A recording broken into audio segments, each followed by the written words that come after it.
I don't like it. All right, we don't have time.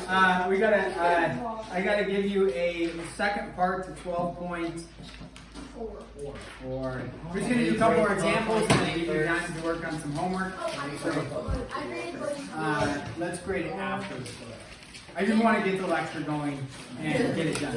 So 11.4, we had a couple other problems to instruct you on 12.4.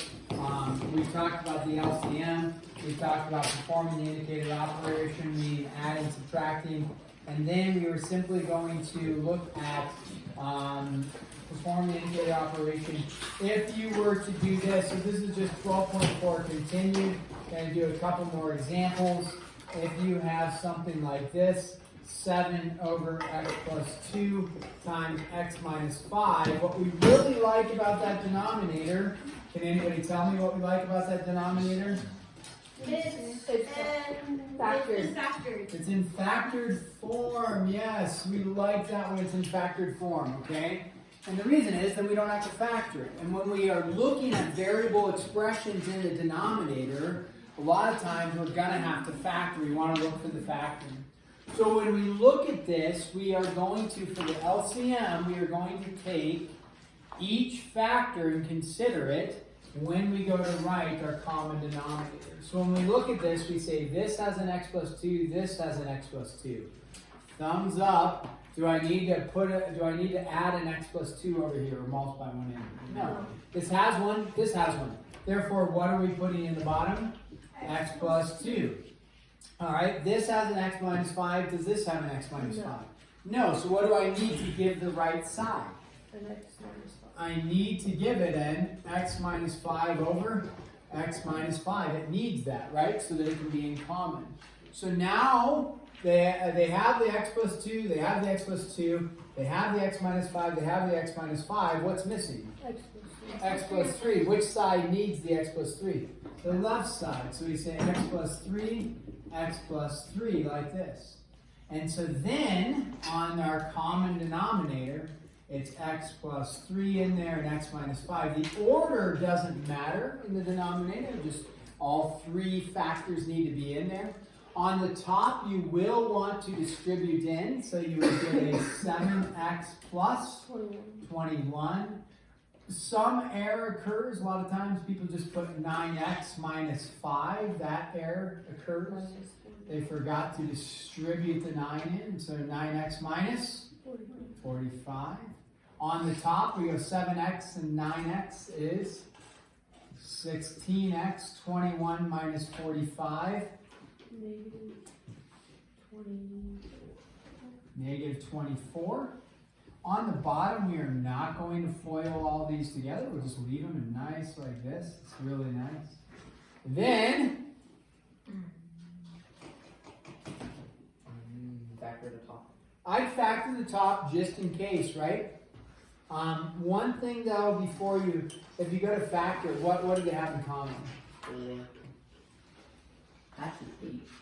They have an 8 in common, right? When you factor out the 8, what would you get? You would get 8, and then you'd have 2x minus 3. Is there a 2x minus 3 on the bottom? Nope, and so there's nothing to do.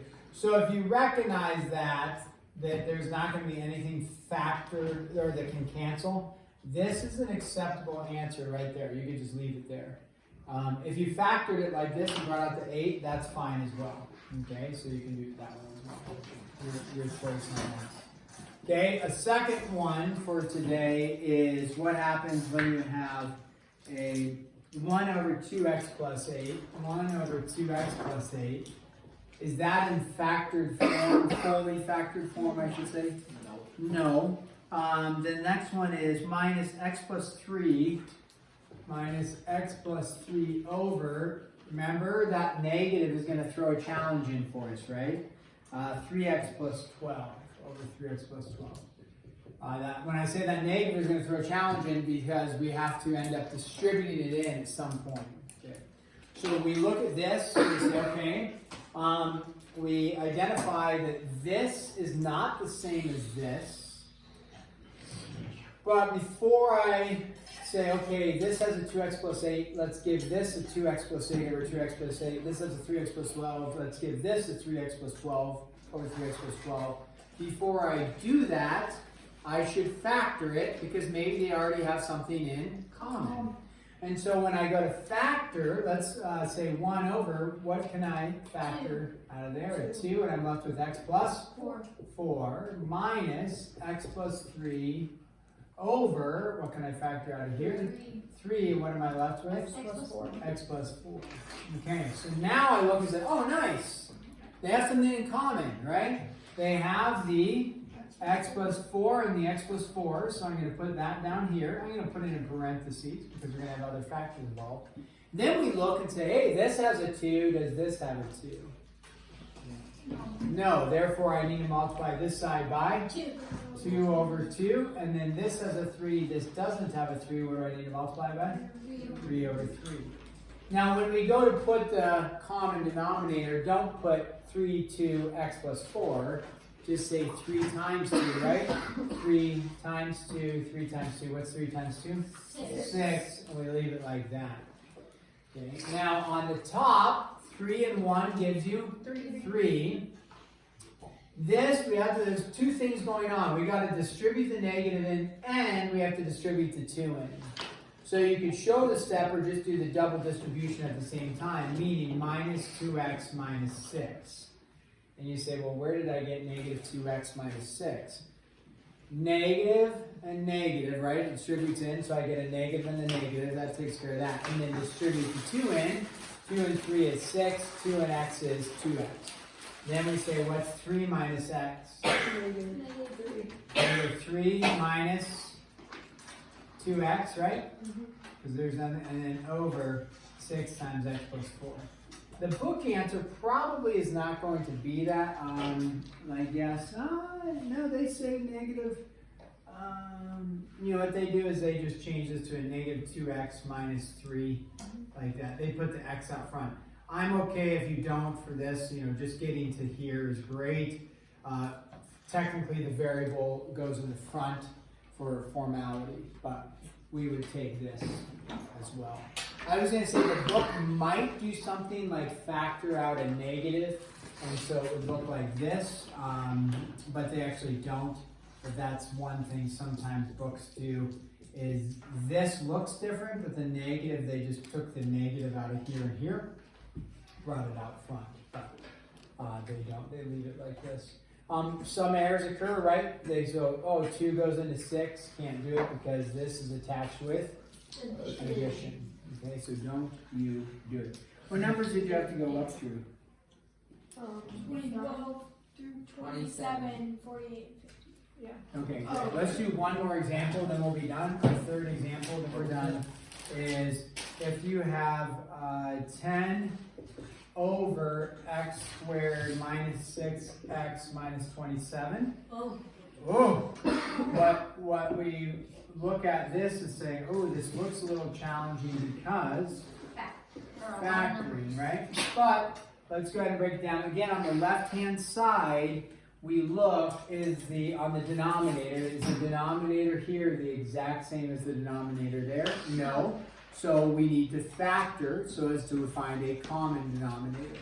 So when we do that, we say 10 over, and we're going to have probably some factoring. Again, almost none of these are going to be prime. Pro tip there. So we factor both those. Factor those, check with your support team around you. They can tell you, ooh, that looks good, or ooh, that looks bad. Or ooh, yeah. So hopefully people are getting good enough at factoring, they can at least go at least get the x's in place, right, to start. So if you did this on a test, I'd give you 1 point for starting the process. You understand at some level what you need to do. And then, you know, if you didn't do anything else, you'd lose the next 3 points. But it's like at least you started something that actually wasn't mathematically correct. You know, versus drawing like a picture or something. You did something mathematical that is correct.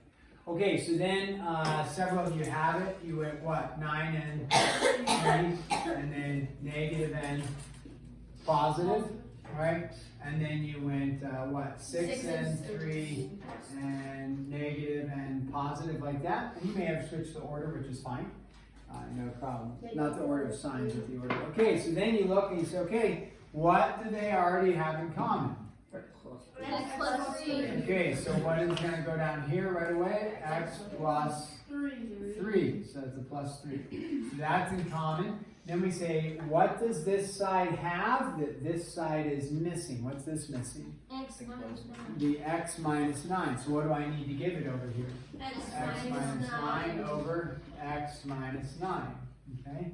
And then we look and say, what is this side missing that this side has? X minus 6. X minus 6 over x minus 6. And so then, remember, this is not just 10 times 6 is 60.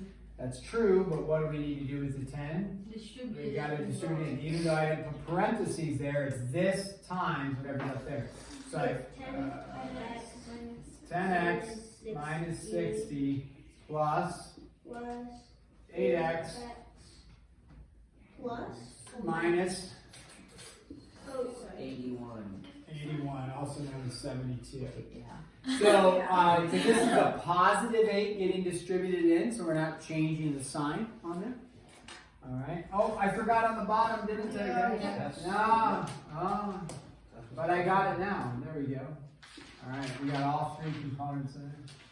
Alright, 10x plus 8x is? 18x.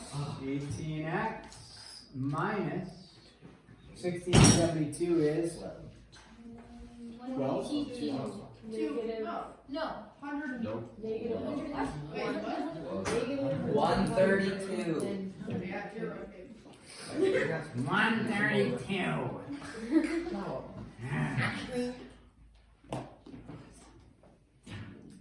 Okay. Now, what's the last thing I need to do? Probably factor out the top, if it works. What possibly goes into there? Now, what I would actually only check is this. I would not bother checking to see if, 2 goes into there, right? And into here. I don't really care because, for now, I don't care about that. Because that would give me 9x. You would see a 9x down here. No. I could say 3 goes into this and 3 goes into this, which it does. But 3 would go into that. You'd only factor out a 3, so you'd have 6x left. Do you see a 6x down here? No. So then you could try 6, but why don't I care about that? Because 6 goes into 18 3 times. You'd be left with a 3x, which means you see a 3x down here for it to cancel with. No. Should you try 9? No. The only thing I'm worried about is, does 18 go into here? Because if it does, which it does, then you're left with 1x. Do I see a 1x down here? No. Yes, I do. It's 1x, 1x, and 1x. So check. Does 18 go into 132? I check it. Go 18 into 132. 0 times there, right? Yeah. What are the options that, what times 18 would give me a 2 at the end? 7 times 8 gives me 52. No. There isn't. Yeah, there is. There absolutely is. 4. 4. 4 would give you a 2, but we know it's not 4. Just by, some quick math. Yeah, it's not 4. It's not going to be 5. It's not going to be, maybe 6. 6 times 8 gives you 48. So 9 would be the only one. And then would that be too big? Yes. That's going to be too big. So does it go into it evenly? Nope. No. So there you go. I maybe didn't understand my whole analysis process, but it doesn't go into it evenly. You could try it, but it doesn't. Unless it does. Does it? Now the book answer, I will give you a pro tip, is that Abby did say, and I say pro tip because I looked at the book answer. Abby said, hey, 6 goes in there. They actually have that on the top. I don't have to have that. It's fine if you don't. This works for me. But if something does cancel, then you definitely want to factor in cancel. But if it doesn't cancel, then we would just leave it like that. Okay? Okay, we are done. This is, we're not adding on 12:6 or anything. You have a solid 10 minutes to work. That's